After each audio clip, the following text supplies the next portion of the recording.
pour dire que voilà une troisième, une quatrième raison. Qu'est-ce qu'il y a d'autre qui peut expliquer qu'on ne parle pas? Excusez-moi, mais on va pas vous traiter de la même manière, c'est que à l'école, par exemple, les enfants, vous voulez leur réussite scolaire, vous voulez leur réussite professionnelle. Vous pensez que la fille de DSK, elle est cool dans la vie? Bah oui, je vous disais tout à l'heure, vous êtes le frère ou le sœur de. Bah, quand vous êtes le frère ou sœur de quelqu'un qui est apprécié, d'accord. Mais vous êtes le frère ou sœur de quelqu'un qui est mondialement connu pour avoir agressé quelqu'un sexuellement, avec tout ce que ça. Même un Sinclair, hein, j'ai trouvé très. Pendant un temps en tout cas, hein, la lâcher prise qui est au bout du monde, mais pendant un temps, c'est chapeau de soutenir effectivement un homme comme ça dans la tumulte médiatique dans un premier temps, parce qu'il allait quand même très loin dans le soutien. Et puis après, bon, bah, on se rend à l'évidence d'un certain nombre de choses qui ne vont pas, sans rentrer dans les détails, et puis c'est leur vie. Mais ce que je veux dire par là, c'est que les victimes collatérales sont les premières en prise directe d'un tel séisme familial. Le mari. Ah, le mari. Qu'est-ce qui va se passer? C'est possible en tout cas, c'est-à-dire, ah ma pauvre chérie, etc. Alors moi j'ai vu vraiment de tout dans les maris, c'est extraordinaire. Il y a le mari qui bien sûr soutient sa femme et qui est adorable et tant mieux. Il y a le mari qui, tout à l'inverse, va dire, en apprenant que sa femme a été violée, il va dire quoi? Ah, j'étais pas le premier, salope!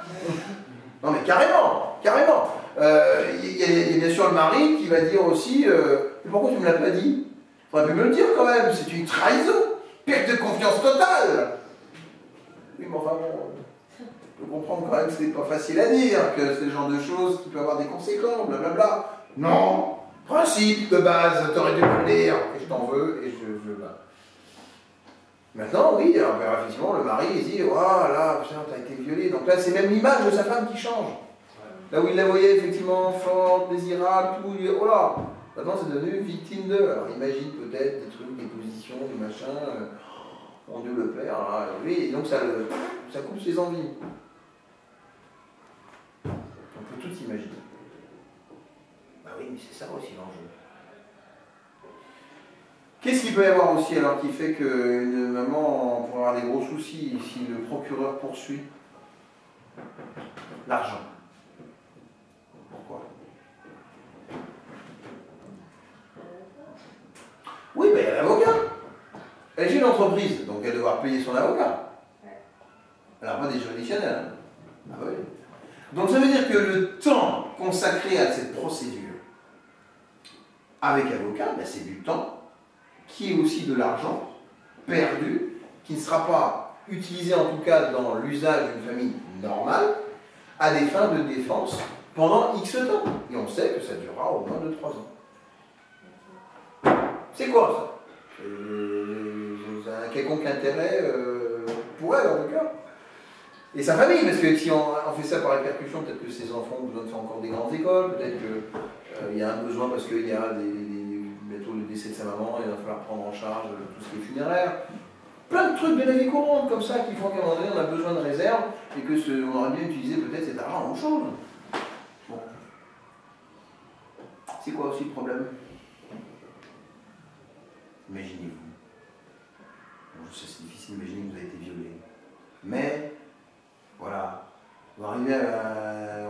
On déterre les vieux démons de votre vie, on le met au grand jour et on dit vous êtes comme ça.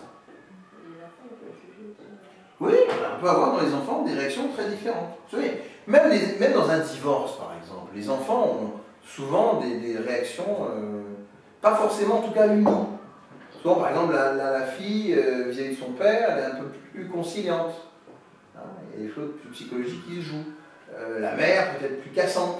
Le frère, vis-à-vis de la mère aussi, peut être peut-être un peu plus conciliant. Donc tout ça, c'est à voir. Mais les réactions peuvent être très vives dans un sens comme dans un autre. Donc je pouvais aussi éclater un peu dans les réactions. Là où il y avait des frères et sœurs plutôt unis. Regardez les histoires d'héritage avec Johnny Hallyday. Mais ce qui est valable aussi pour toutes les histoires de succession de tout le monde.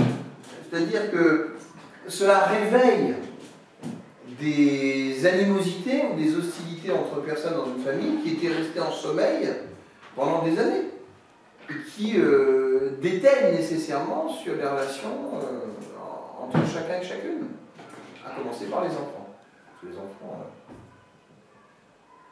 parce qu'on ne parle pas beaucoup des deux chinoises, hein, ou d'origine vietnamienne, bon, je sais pas, voilà. Mais en tout cas, d'entendre ce qui se passe, bon, rien que cela, hein, commence à être grand d'avoir, bon, d'entendre ce qui se passe, à mon avis, ça fait quand même son effet. Ah, notre papa était comme ça, ah, notre tante elle est comme ça, ah, notre cousin il réagit comme ça, oui, bah oui, et on n'a pas fini d'en parler là. Donc, c'est plus qu'un décès d'un chanteur. Bon, tout ça pour dire que,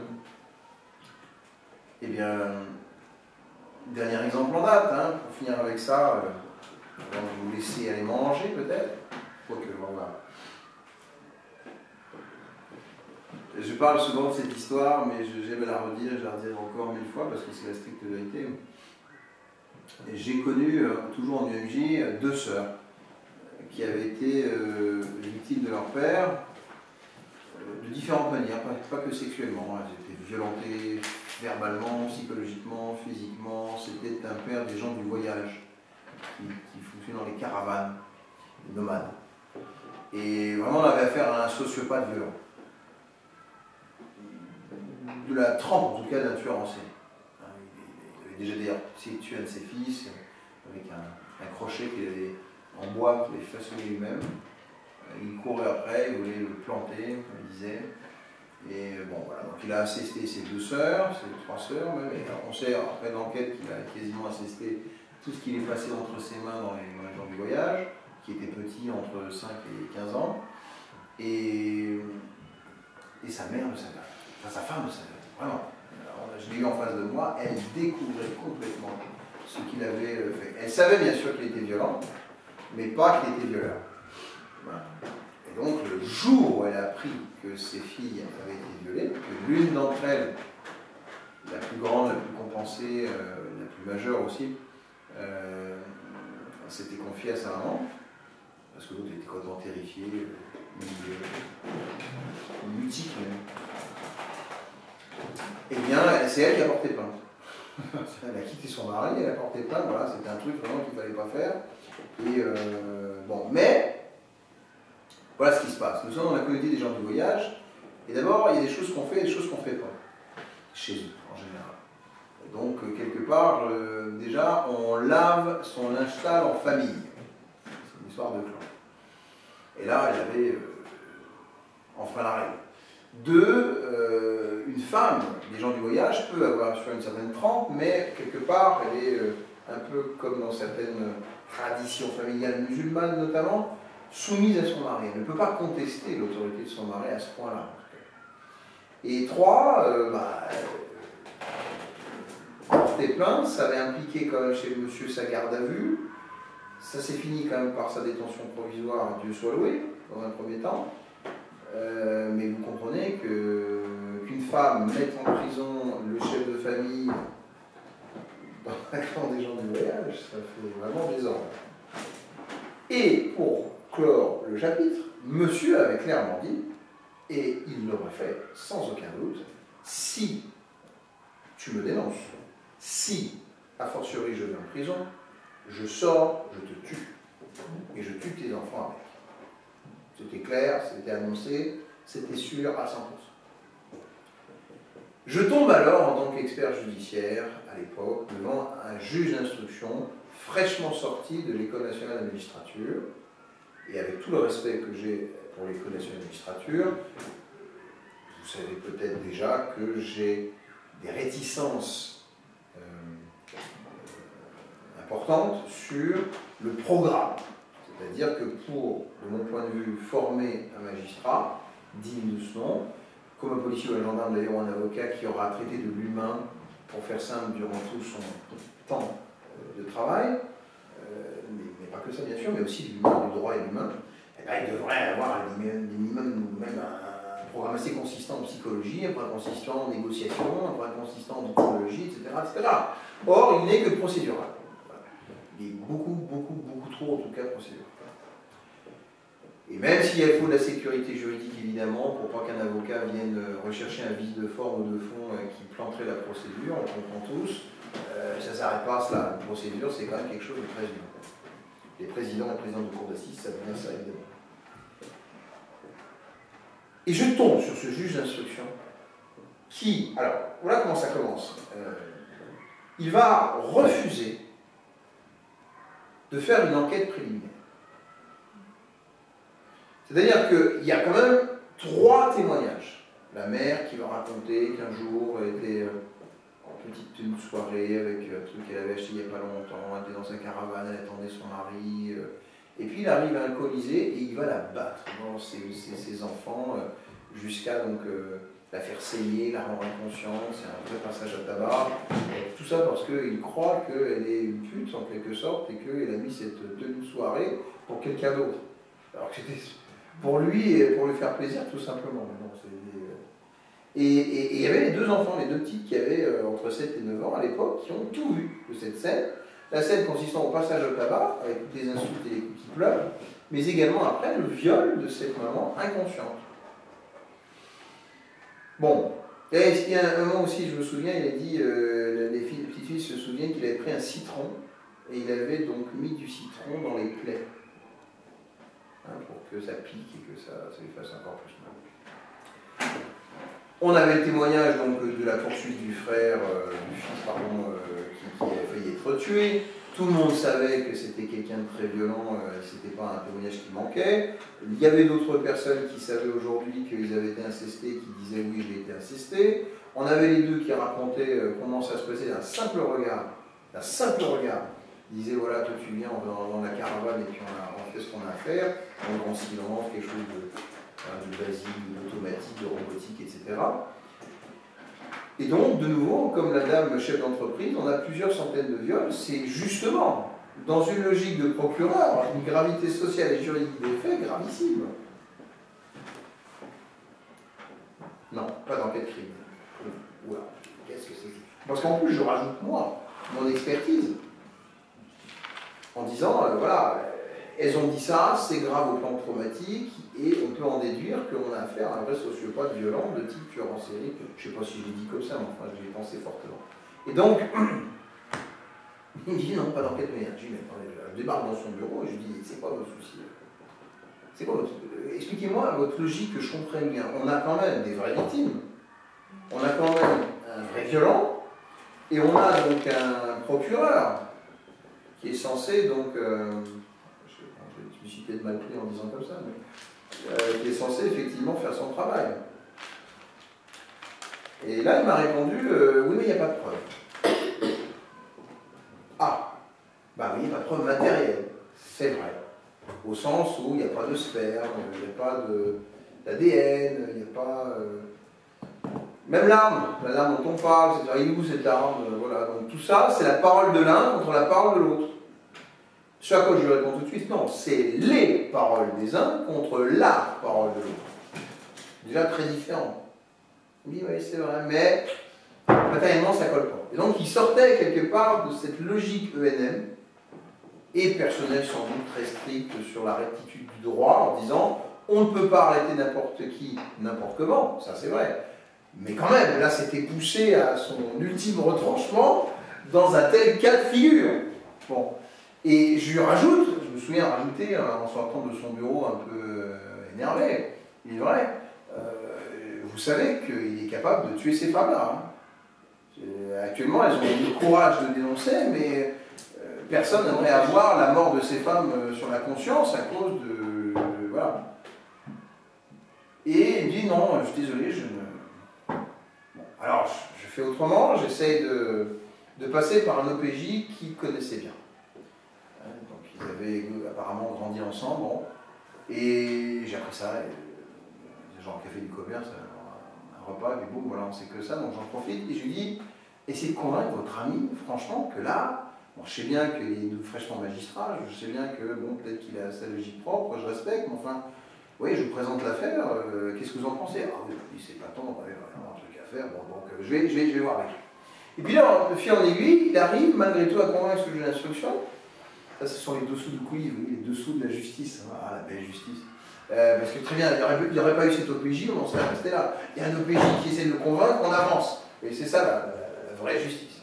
Et donc, il arrive quand même à dire, voilà, on va faire une expertise psychiatrique, il dit. Voilà, il y a l'expertise de M. Montet, mais moi je veux un expert psychiatre. Hein, parce que vous parlez de cet homme dangereux, très bien, mais c'est sur la base du témoignage des victimes. Vous n'avez pas rencontré cet homme. Mais c'est vrai, c'était pas ma mission, les victimes, c'est vrai. Bon, donc moi je veux un expert psychiatre qui me dise à qui on a affaire. Ok, il nomme un ponte expert pour la cour d'appel ou cour de cassation à l'époque, je ne sais plus son nom, et qui va voir le type. Évidemment, durant cet entretien qui va durer 2-3 heures maxi, comme toujours, dans les expertises psychiatriques, eh bien, monsieur joue presque un rôle. C'est-à-dire qu'il est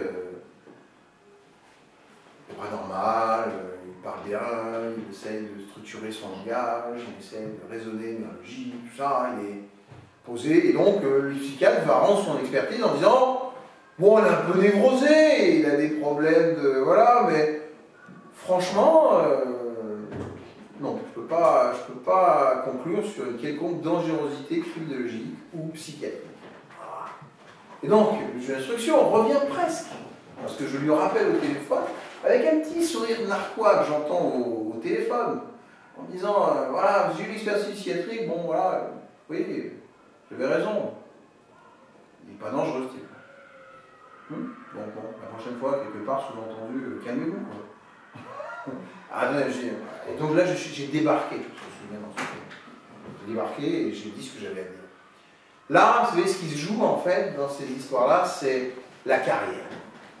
Il n'y a que ça, en fait, qui peut vous limiter. C'est-à-dire que si vous êtes un homme qui est convaincu par quelque chose, mais que vous avez une autorité en face de vous, dont vous dépendez en partie, en tout cas, parce que c'est le juge d'instruction qui vous nomme. Donc vous n'avez bien sûr aucune raison de vous le mettre à dos. Vous êtes dans une hiérarchie, une conformité, en tout cas, que l'on peut tous comprendre. Donc, même si vous y mettez les formes, vous avez des magistrats qui sont tellement rigides, tellement sûrs d'eux-mêmes, ou même parfois un peu imbus de leur personne, que c'est remettre en question, vous voyez, presque leur statut, à contester leur décision. Et pourtant, c'est ce que j'ai fait, c'est ce que j'ai fait, peut-être pas dans les formes qu'il fallait. J'étais jeune à l'époque, encore jeune. Mais quand même, je ne regrette pas le fond, voilà, de ce que j'ai dit et ce que j'ai fait ce jour-là. C'est-à-dire, je lui ai dit, écoutez, d'abord, il ne faudrait peut-être pas se mentir, si c'était votre fille, si c'était votre fils, vous feriez quoi?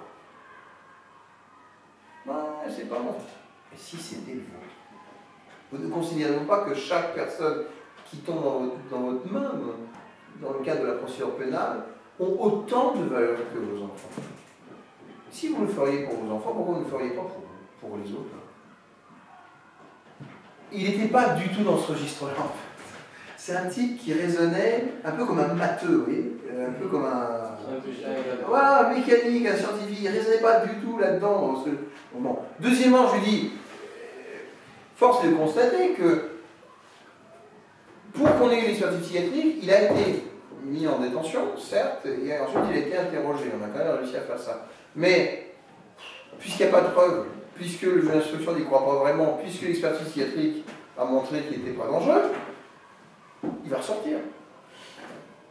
Et vous savez ce qui va se passer quand il va ressortir, monsieur le juge d'instruction. Il s'en foutait. C'était pas son problème. Il ne considérait pas que, voilà, moi, lui, il avait appliqué la loi, la procédure.